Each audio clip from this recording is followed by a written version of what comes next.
नमस्कार मंडळी, तू हिरे माझा मित्वाचा 27 जानेवारीचा फ्रेश असा रिव्ह्यू तुम्ही माझ्या आवाजामध्ये ऐकत आहात. प्रेक्षकांनो, आज अंजली आणि ईश्वरीचा ॲक्सिडेंट होणार आहे आणि त्यातून ईश्वरीच वाचवणार आहे अंजलीला. आज तुम्ही शेवटपर्यंत रिव्ह्यू नक्की पहा. काल आपण पाहतोय की राजेशने गाडीचे ब्रेक वगैरे फेल केलेले असतात, गिअरची वायर तोडलेली असते आणि अचानकच हे सगळं गाडी बंद करत असताना त्याला एक फोन येतो. आता फोन येताना खिशातून मोबाईल काढतो, त्यावेळेसच राजेशचा जो रुमाल असतो तर तो तिथेच फरशीवर पडलेला असतो आणि राजेश तिथून पळून जातो. आता आपण पाहतोय दुसरीकडे दुसऱ्या सीनमध्ये अंजली म्हणत असते की मी यांना कळवते, तर अर्णव म्हणतो की नाही ताई, गाडीत बस आणि मगच कळव.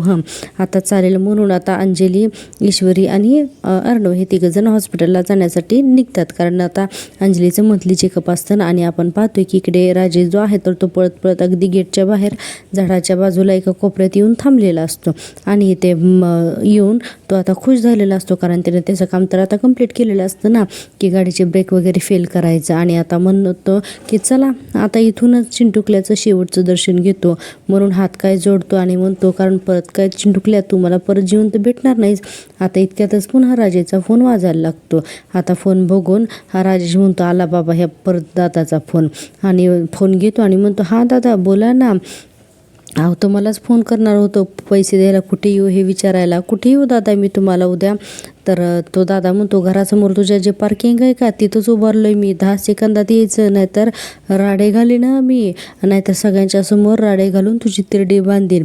लगेच राजेश घाबरतो आणि म्हणतो, येतो हां दादा मी, लगेच येतो. म्हणून फोन ठेवतो आणि म्हणतो की आजच आता या चिंटुकल्याचं दर्शनसुद्धा मला शेवटचं घेता येणार नाही असं म्हणतो. आणि परत म्हणतो की सॉरी चिंटुकल्या, आज मला काही तुझं दर्शन घेता येत नाही, मला जावंच लागेल असं म्हणून राजेश तिथून सुद्धा आता जातो.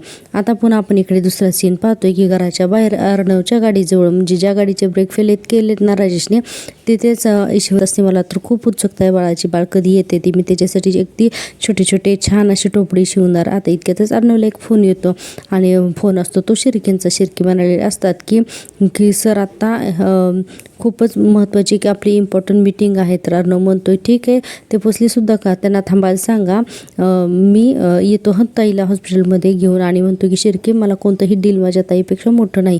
इतक्यातच अंजली अर्णवच्या हातून मोबाईल खेचून घेते आणि म्हणते की चिंटू येतोय, कोणालाही थांबवायला सांगू नका, चिंटू येतोय, पटकन मीटिंग तुमची सुरू करा. इतक्यातच अर्णव म्हणतो, ताई काय हे? तर अंजली म्हणते, चिंटू मला माहिती आहे तुझ्यासाठी मी खूप महत्त्वाची आहे, तुला माझी काळजी आहे, मला सगळं मान्य आहे, पण मला सुद्धा मला असं वाटतं ना की माझ्यामुळे तुझं असं डील. तर अर्णव तिला बोलूच देत नाही, म्हणतो ताई मला तुझ्यापेक्षा कोणतंही डील महत्त्वाचं नाही. अंजली म्हणते, चिंटू अरे तू इतक्या मोठ्या मल्टीनॅशनल कंपनीच्या CEO माझ्यासाठी थांबायला सांगणार आहेस का? अरे नको काळजी करूस, ही काय ईश्वरी आहे ना माझ्यासोबत, ती घेऊन जाईल मला. त्यावरती ईश्वरी म्हणते, तेच तर फिकर नॉट, मी आहे ना, मी घेऊन जाईल, अगदी व्यवस्थित नीट घेऊन जाईल अंजलीला. तर लगेच अर्णव हळू आवाजात म्हणतो, त्यामुळेच तर मला जास्त काळजी वाटते. आता ईश्वरी म्हणते, काही म्हणालात का सर? आता अर्णव मोठ्यांदा म्हणतो, तो आहेस म्हणूनच मला जास्त काळजी वाटते. आता या दोघांची भांडणं होत आहेत हे बघतात. अंजली म्हणते, ऐका अर्णव, तू जा बरं तुझ्या गाडीमध्ये, तुला उशीर होतोय ना, आम्ही दोघीजणी जातो कॅबने. तर अर्णव म्हणतो, नाही ताई, कॅबने वगैरे नाही जायचं तुम्ही, कारण ते काही सेफ नसतं. आणि एक काम करा, तुम्ही माझ्या गाडीने जावा, मी जातो कॅबने, आणि तसं काही टेन्शन नाही, तुझ्यासोबत एक बॉडीगार्ड आहेस ना. तर अंजली म्हणते, कुठला बॉडीगार्डचा? तो ईश्वरीकडे बघतो. ईश्वरी म्हणते, सर मजाक करू नका, हाईट छोटी आहे पण माझे हौसले बडे आहेत, तुम्हाला माहीत नाही अजून मी काय करू शकते ते. यावर अर्णव म्हणतो, गाडी चालवता येते का तुला? तर ईश्वरी म्हणते, सर गाडी काय, वेळ आली ना तर प्लेन पण चालवू शकते. आता अर्णव तिच्यावरती हसतो आणि म्हणतो, बाय द वे प्लेन हे उडवतात, चालवत नाहीत. आता ईश्वरी म्हणते, सर हे जे काही शब्दात तुम्ही हे करताय ना. अंजली म्हणते, थांबा आता पुन्हा तुमची भांडण नको. आणि म्हणतात की अर्णव चल रे, सोड मला तिथपर्यंत. आणि पुढे गेल्यानंतर म्हणते, काय रे कसं बोलत असतो तू तिच्याशी, जरा शांतपणे घे ना. आता अर्णव म्हणतो, ताई तुझं ना जरा तिच्यासोबत जास्त वेळ राहत जाऊ नको, तू सुद्धा आता बडबड करायला शिकलीस असं म्हणून आता अर्णव अंजली आणि ईश्वरीला गाडीत बसून देतो, त्यांना बाय करतो आणि या दोघीजणी आता हॉस्पिटलला जातात. अर्णवच्या गाडीत, ज्या गाडीचे राजेशने ब्रेक फेल केलेत ते. आणि अर्णव स्वतः आता कॅब बुक करून ऑफिसला जातो. दुसऱ्या सीनमध्ये आपण पाहतोय राजेश आलेला असतो त्या दादाकडे आणि त्या गुंड्याकडे आणि राजेश म्हणतो, अहो दादा देतो ना मी तुमचे पैसे, कशाला इकडे येऊन उगीच स्टेशन वाढवताय. आता तो दादा म्हणतो, तू तुझी बडबड बंद कर, आधी पैसे टाक, नाही तर इथेच तुझा कुत्रा बाहेर काढतो. त्यावर राजेश म्हणतो, दादा आत्ता 4 दिवसापूर्वी तर तुम्हाला दिली ना 5 लाख, आता बाकीचे पैसे मी तुम्हाला उद्या आणून देतो ना, प्लीज तुम्ही आता इथे थांबू नका, प्लीज इथून निघा. असं म्हणून राजेश पळायला लागतो. लगेच तो दादा त्याचा हात पकडतो आणि म्हणतो, उद्या, अरे आधी पैसे टाक, नाही तर गपगुमान गाडीत बस. आता राजेश म्हणतो, दादा प्लीज माझं ऐकून घ्या. तर दादा त्याच्या अंगावर जोरात ओरडतो आणि म्हणतो, घे गप्पा बस. आता राजेश म्हणतो की बरं ठीक आहे दादा, मी येतो तुमच्याबरोबर, पण प्लीज मला एक फोन करू द्या दादा, मला माझ्या बायकोला ती गरोदर आहे, प्लीज म्हणून हात जोडायला लागतो. आता दादा लगेचच त्याच्या हातात मोबाईल देतो आणि सांग की आता फोन देतो दादा राजेशच्या हातात आणि म्हणतो, बायकोला सांग की आता मी काही जिवंत परत येत नसतो. म्हणून राजेश आता फोन लावतो अंजलीला, पण अंजली बोललेली काही दाखवलं नाही. राजेश म्हणतो की हा अंजली, मी जर आता बाहेर चाललो एका केससाठी, घाईत आहे, हे बघ कदाचित माझा फोन लागणार नाही नेटवर्क इश्यूमुळे, तर तू काही काळजी करू नकोस. इतक्यात दादा फोन खेचून घेतो आणि म्हणतो, बाद झालं तुमच्या दोघांच्या रोमॅन्टिक गप्पा, टाकरे याला गाडीत, असं दादा त्या पोरांना सांगतो आणि सगळेजण त्या राजेशला गाडीत टाकून घेऊन जातात. ही जी आहे तर ती बॉसची माणसं असतात. आणि आता आपण पाहतोय पुढचा सीन. पुढच्या सीनमध्ये आपण पाहतोय की आता अंजली आणि ईश्वरी या दोघीजणी सुद्धा अर्णवच्या गाडीमधून निघालेल्या असतात हॉस्पिटलमध्ये. आता इथे ड्रायव्हर तो आहे तर तो दाखवलाय, तो संतोष नावाचा, तर तो सुद्धा गाडी चालवत असतो. आता ईश्वरी म्हणत असते, काय झाले ताई, सीट बेल्ट लावता येत नाही का तुम्हाला? अंजली म्हणते, हो गप, सीट बेल्ट लावताना पोटाला जरा त्रास होतोय, जाऊ दे ना, लावत नाही मी, माझ्या पिल्लूला त्रास नको व्हायला. तर आता ईश्वरी म्हणते, ताई तुम्ही किती काळजी करता हो, सगळ्यांची जीव लावता तुम्ही सगळ्यांना. आता अंजली म्हणते, मध्येच काय ग तुझं हे सगळं? ईश्वरी म्हणते, नाही खरंच, आणि हे तर ना खरं तर अंजली म्हणते, खरं तर मी हे सगळं चिंटूकडून शिकले, बघितलं ना, आज इंटरनॅशनल कंपनीच्या CEO थांबवणार होता माझ्यासाठी, खूप काळजी करतो ग माझी, असं अंजली म्हणत असते. ड्रायव्हर गाडी चालवत असतो. पुढे अंजली म्हणते, एखाद्यावरती जीव लावला ना की बस, त्या व्यक्तीसाठी काही करायला तयार होतो. आता ईश्वरी म्हणते की हो, हे तर माहितीच आहे मला, आणि पुढे म्हणते की सर अगदी बाहेरून काटेरी आणि आतून गोड आहेत, असं म्हणत असते ईश्वरी. आता लगेचच अंजली म्हणते, तुला गोड गऱ्यासारखं म्हणायचं आहे का? असं म्हणून दोघी आता हसायला लागतात. अंजली पुढे म्हणते, बरं ईश्वरी, गायनाकडे फार गर्दी नसेल आणि आपल्याकडे वेळ असेल तर आपण शॉपिंग करायला जाऊया का? ईश्वरी म्हणते, हो चालेल ना, फक्त आपण शॉपिंगला जातोय हे कळूयात, म्हणजे घरी कुणी काळजी करणार नाही, नाहीतर माहिती आहे ना पाठीमागच्या वेळेस कसं झालं होतं ते तुम्हाला आठवतंय ना? तर अंजली म्हणते, हो गो, फारच डेंजर झालं होतं ते, आधी तू चिंटूला कळव बाई. आता ईश्वरी हसते आणि म्हणते, हो ते तर मी कळवणारच आहे. आणि आपण पाहतोय की ईश्वरी म्हणत असते की दादा अजून किती वेळ लागेल पोहोचायला?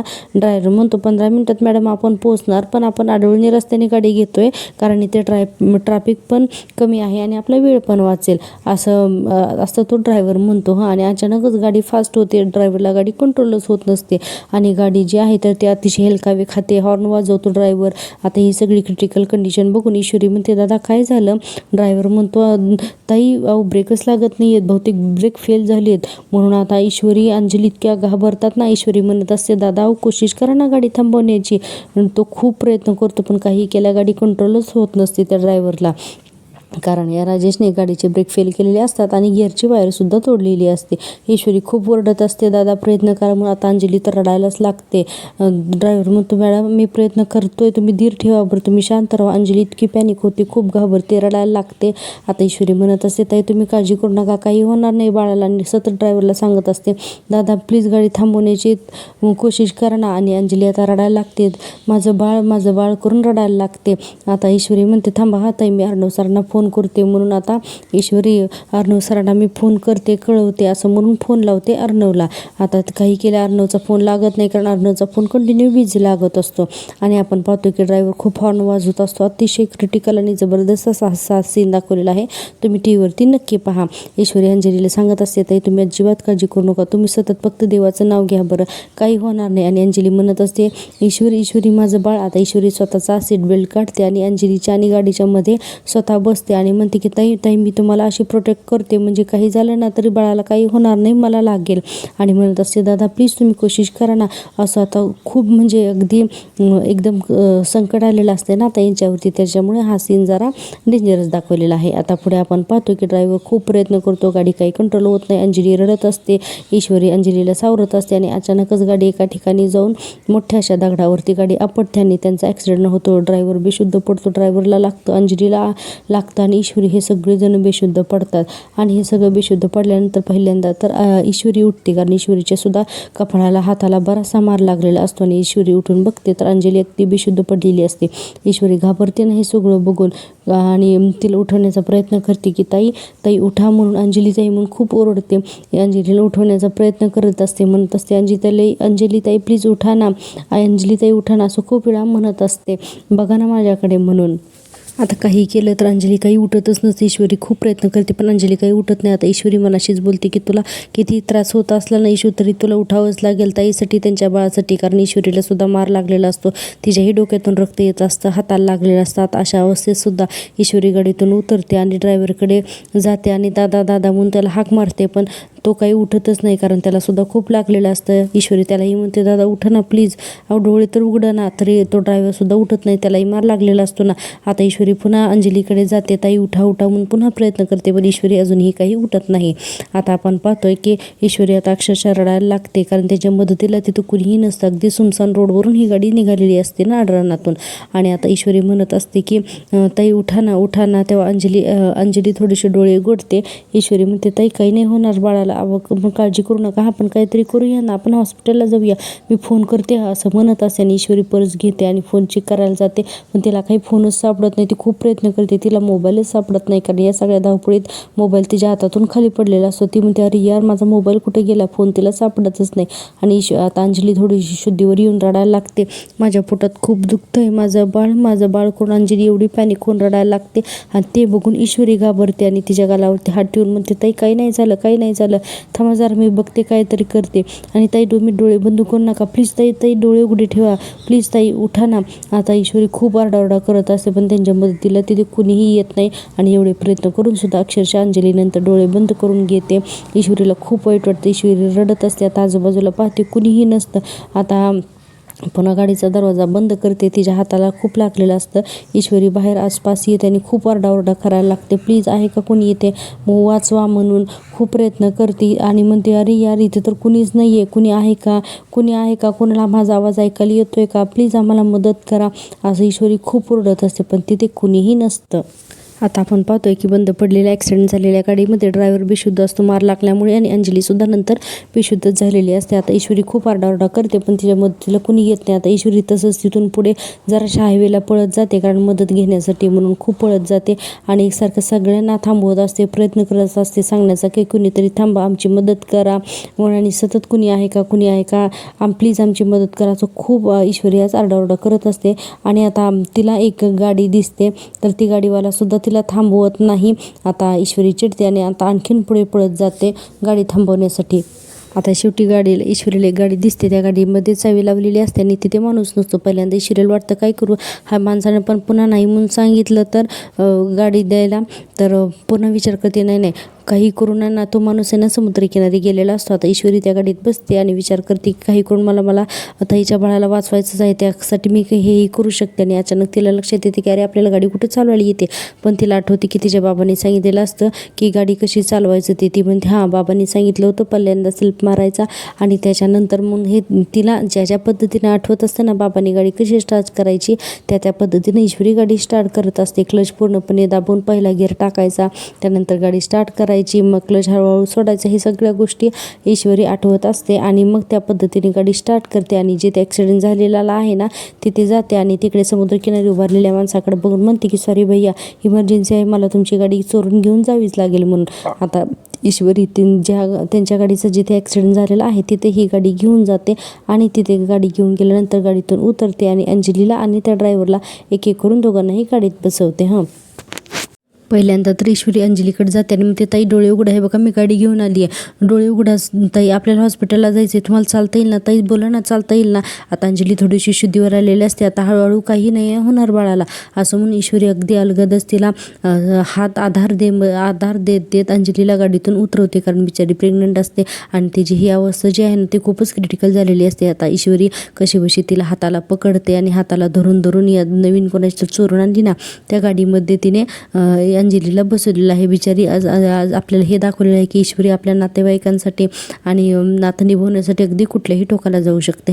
त्यानंतर आता ईश्वरी त्या ड्रायव्हरकडे सुद्धा येते. दादा दादा उठा ना म्हणून त्याच्या तोंडावर सुद्धा पाणी मारते आणि त्याला उठवते. ड्रायव्हर म्हणत असतो, ताई माझा हात. ते म्हणते, ठीक आहे माझं काही प्रॉब्लेम नाही आहे, तुम्ही चला ना जरा दादा, चला आपण हॉस्पिटलला जाऊ. असं म्हणून ते ड्रायव्हरला सुद्धा त्या गाडीतून काढते आणि दुसऱ्या गाडीत पुढच्या सीटवरती बसवते. अंजलीला तिने मागच्या सीटवरती आडवं झोपवलेलं असतं. खरंच आज ईश्वरीने अतिशय शूरवीरपणाने अतिशय धाडसी असं काम केलेलं असतं. एवढा ॲक्सिडेंट झालेला असतो, स्वतःला मार लागलेला असतो, तरीही तिने अगदी सुखरूप ड्रायव्हरला आणि अंजलीला दोघांनाही गाडीत बसवलेलं असतं आणून. आणि आता गाडीत बसल्यानंतर ईश्वरी हात जोडते आणि म्हणते, गणूबाप्पा आज ना ही गाडी मला नाही, तुला चालवायची. इरादा जर नेक असेल ना तर कोणतीही गोष्ट नीट होते. असं मागे वळून बघते, कारण अंजली तिथे झोपलेली असते ना, आणि म्हणते की अंजलीताईंना हॉस्पिटलला न्यायला यावं म्हणून ही रिस्क घेते. आता अंजलीताई आणि त्यांच्या बाळाची जिंदगी ही आता तुझ्या हातात आहे असं ईश्वरी म्हणत असते. तिला खूप लागलेलं असतं, रक्त येत असतं डोक्यातून, पण ती म्हणते आई ग, परत म्हणते जाऊ दे, जय गजानन जय गणेश की असं काहीतरी म्हणत असते आणि पुन्हा गाडी स्टार्ट करते. आणि अगदी हळूहळू पद्धतीने ईश्वरी गाडी चालवत असते, कारण गाडीमध्ये ॲक्सिडेंट झालेले ड्रायव्हर आणि अंजली दोघेही असतात ना. आता अतिशय धाडसी असं काम ईश्वरी करत असते. अंजली थोडी शुद्धीवर असते आणि हे सगळं अंजली पाहत असते की ईश्वरी कशी गाडी चालवून आपल्याला व्यवस्थित नेते येते. अंजली थोडीशी शुद्धीवर असते, पण तिलाही खूप त्रास होत असतो आणि तिला काळजी वाटत असते तिच्या पोटातल्या बाळाची. आणि आता आपण पाहतोय की ईश्वरीने धाडस दाखवल्यामुळे आज आपण पाहतोय की अंजली आणि त्या ड्रायव्हरचे प्राण वाचणार नाहीत. ईश्वरी आता खूप धाडसाने गाडी चालवत हॉस्पिटलजवळ अक्षरशः पोचते. KP हॉस्पिटलच्या बाहेर पोचते. तिथं गाडी थांबवते, पटकन गाडीतून उतरते. बिचारीच्या डोक्यातून खूप रक्त वाहत असतं आणि दरवाजाच्या अगदी दाराशी जाते आणि म्हणायला लागते की प्लीज ओ दादा, कुणीतरी वाचवा, कुणीतरी लवकर या, स्ट्रेचर घेऊन या, ॲक्सिडेंट झालेला आहे इथं म्हणून. आता तिला सुद्धा चक्कर यायला लागलेली असते. आता पटकन ते सगळे लोक येतात, स्ट्रेचर वगैरे घेतात. आता ईश्वरी जी आहे तर ती पहिल्यांदा अंजलीला गाडीतून काढायला बाहेर येते. नर्ससुद्धा तिची मदत करते, त्या ड्रायव्हरला सुद्धा तिथले वॉर्डबॉय वगैरे मदत करतात आणि सगळेजण घेऊन जातात हॉस्पिटलमध्ये. आणि आता आपण पाहतोय की इकडे अर्णव जो आहे तर तो कंटिन्यू ईश्वरीला फोन लावत असतो आणि इथे जिथे गाडीचा ॲक्सिडेंट झालेला आहे ना तिथे एक माणूस येतो. अर्णव इकडे फोन करत असतो आणि गाडीमध्ये ईश्वरीचा फोन पडलेला असतो. आता ज्या गाडीचा ॲक्सिडेंट झालेला आहे तिथे एक जण माणूस 2 व्हीलरवरती येतो आणि त्याला फोनचा आवाज ऐकायला येतो. तो गाडी थांबवतो आणि म्हणतो, अरे फोनचा आवाज येतोय म्हणून तो त्या गाडीजवळ जातो. त्याच्या लक्षात येतं की या गाडीचा ॲक्सिडेंट झालेला आहे म्हणून. आता तो माणूस त्या गाडीमध्ये जातो, पाठीमागे पाहतो आणि फोन म्हणतो, इथं वाजतोय का फोन म्हणून फोन उचलतो आणि हॅलो म्हणतो. इकडे अर्णव ओरडायला लागतो, काय झालं तुला, मी किती फोन करतेस, मी तुला फोन करतोय तर तू आता उचलत नाहीस, तुला एवढं कळत नाही की मी कामात असेल. आता तो माणूस म्हणतो, अहो साहेब इथे गाडीचा ॲक्सिडेंट झाला आहे म्हणून. अर्णव म्हणतो, काय ॲक्सिडेंट? तर तो माणूस म्हणतो, हो साहेब ॲक्सिडेंट. तर आणि म्हणतो, तुम्ही कोण बोलताय? तर तो माणूस म्हणतो, अहो हा फोन ॲक्सिडेंट झालेल्या गाडीमध्ये वाजत होता आणि म्हणून मी उचलला. आता हे ऐकलं तर अर्णव घाबरतो ना. आता अर्णव म्हणतो, पण गाडीतली माणसं त्यांना काही झालं नाही ना? तर आता तो माणूस म्हणतो की अहो गाडीत कोणीच नाही आहे साहेब, आणि ड्रायव्हर शेजारचा दरवाजा म्हणजे सगळेच गाडीचे दरवाजे उघडेच आहेत आणि अजून कोण होतं का गाडीत? आता असं म्हणल्यानंतर अर्णव म्हणतो की हो, माझी बहीण, माझी ताई आणि माझी वाईफ दोघीही होत्या गाडीमध्ये. आता आणि गाडी कुठे आता? तर तो माणूस म्हणतो, गाडी आता DP रोडवर आहे आणि या DP रोडवरती गाड्यांची जास्त रहदारी सुद्धा नसते असं अर्णव म्हणत असतो ना. तो माणूस म्हणत असतो. आता अर्णव म्हणतो की आपण कोणी तर असेल ना तिथं. तो माणूस म्हणतो, कोणीच नाही आहे, तुम्ही इथून लवकर निघा आणि मला असं वाटतंय ना की त्या दोघीजणी आसपासच्याच कुठल्या तरी हॉस्पिटलमध्ये गेलेल्या असतील, तुम्ही लवकरात लवकर निघा. आणि हो साहेब, मी तोपर्यंत गाडीपाशी थांबतो, तुमचा कोणतरी माणूस थांबवून मोबाईल घेऊन जावा आणि तुम्ही आसपासच्या हॉस्पिटलमध्ये पहा. पुन्हा इकडे एकदा हॉस्पिटलचा सीन दाखवलेला आहे की आता अंजलीला स्ट्रेचरवरून नेत असतात. आता ईश्वरीसुद्धा त्यांच्यासोबत पळत असते. आता ईश्वरी खरं तर तिला बिचारीला खूप लागलेलं असतं, खूप वणवण करत असते ईश्वरी अंजलीसाठी आणि म्हणत असते की लवकर घेऊन चला. आता डॉक्टरसुद्धा जातात आणि आता एक सिस्टर म्हणतात की तुम्ही बाहेर थांबा. ईश्वरी म्हणत असते, प्लीज त्यांच्यावरती ट्रीटमेंट करा, त्या प्रेग्नेंट आहेत. नर्स म्हणते, हो तुम्ही काळजी करू नका, तुम्हालाही खूप लागलं, चला बरं तुम्ही इकडे बसा असं म्हणत असते. पण ईश्वरी म्हणते, माझ्या मिस्टरांना फोन करा अगोदर, मी तुम्हाला नंबर सांगते असं म्हणत असताना ईश्वरी नंबर 98982000 असं सांगताच तिला चक्कर येते आणि इतकी चक्कर येते की तिला बोलताच येत नाही. आता सिस्टर म्हणत असते, मॅडम काय होतंय तुम्हाला, आणि वॉर्ड बाय स्ट्रेचर मॅम करून तिला उठवत असते, पण ईश्वरी काही उठत नाही. आता आपण पुन्हा इकडचा सीन पाहतो की आता अर्णव गाडी घेऊन आलेला असतो जिथे ॲक्सिडेंट झाला आहे ना, तर त्या ठिकाणी आता गाडीतून उतरतो आणि म्हणतो की तुम्हीच मला फोन केला होता का. तर हो माणूस म्हणतो, हो मीच फोन केलेला आणि हा तुमचा मोबाईल. आता अर्णवकडे ईश्वरीचा मोबाईल दिला जातो. अर्णव म्हणतो की थँक्यू सो मच म्हणून. आता अर्णव गाडीकडे पाहतो तर गाडीचा खूप मोठा ॲक्सिडेंट झालेला असतो. आता अर्णव त्या गाडीचा दरवाजा रागारागात बंद करतो आणि म्हणतो की का पाठवली मी माझ्या ताईला या गाडीतून का म्हणून. आता अर्णव अक्षरशः रडायला लागतो, खूप टेन्शनमध्ये असतो आणि घाबरलेले असतो. इतक्यातच त्याला एक फोन येतो आणि तो फोन आल्यानंतर तो फोन असतो हॉस्पिटलचा. आता नर्स फोन करतात आणि म्हणतात की सर मी KP हॉस्पिटलमधून बोलते, तुमची बायको आणि बहीण इथे ॲडमिट आहेत, तर तुम्ही लवकरात लवकर या हॉस्पिटलला येऊन पोचा. असा फोन ती नर्स करते आणि आता अर्णव एवढा घाबरतो की बस आता. आणि तो हिरे माझा मित्राचा आजचा भाग हा इथे संपलेला दाखवलेला आहे. प्रेक्षकांनो, तुम्हाला जर का मी दिलेला रिव्ह्यू आवडत असेल तर प्लीज चॅनलला सबस्क्राईब करा आणि हो तुम्ही तुमचं मत कमेंट करून नक्की सांगत जा. आणि आपण पाहतोय पुढच्या भागामध्ये अर्णव येऊन पाहतो की त्याच्या अंजली ताईला खूप झालेलं असतं आणि पुढे म्हणतो हे सगळं माझ्यामुळेच झालं, मी तुला एकटीला का पाठवलं गाडीतून. आणि पुढे म्हणतो की नर्स यांच्यासोबत आणखीन एक पेशंट होती, त्या कुठे आहेत. तर नर्स सांगते त्याच घेऊन आल्या त्यांना इथे. आणि अर्णव आजीला आणि मामांना वल्लरीला सांगत असतो की त्या ईश्वरीमुळेच आज माझी ताईची ही कंडिशन आहे. आजी म्हणत असतात चिंटू तसं नाही आहे. तर अर्णव म्हणत असतो आजी तुला माहीत नाही ही मुलगी कशी येते. आणि आता आपण पाहतो की आजी अक्षरशः चिंटूच्या थोबाडीतच देतात आणि म्हणतात गप्प बस, आणि त्याच्या हाताला धरून ओढत ईश्वरीकडे नेतात आणि म्हणतात चल तुला मी दाखवते. आणि ईश्वरीजवळ अर्णवला नेतात आणि म्हणतात की आज अंजली आपल्यामध्ये आहे ना, तर ती फक्त आणि फक्त आपल्या ईश्वरीमुळेच. आता अर्णवसुद्धा ईश्वरीकडे बघतो तर तिला ही लागलेलं असताना तीही ॲडमिट असते. आता पाहूया उद्याच्या भागामध्ये आणखीन काय होते ते. तोपर्यंत पाहत राहा माझी आवडती सिरियल. आणि हो प्रेक्षकांनो, चॅनलला सबस्क्राईब करायला अजिबात विसरू नका आणि लाईकसुद्धा करा. Take care, bye.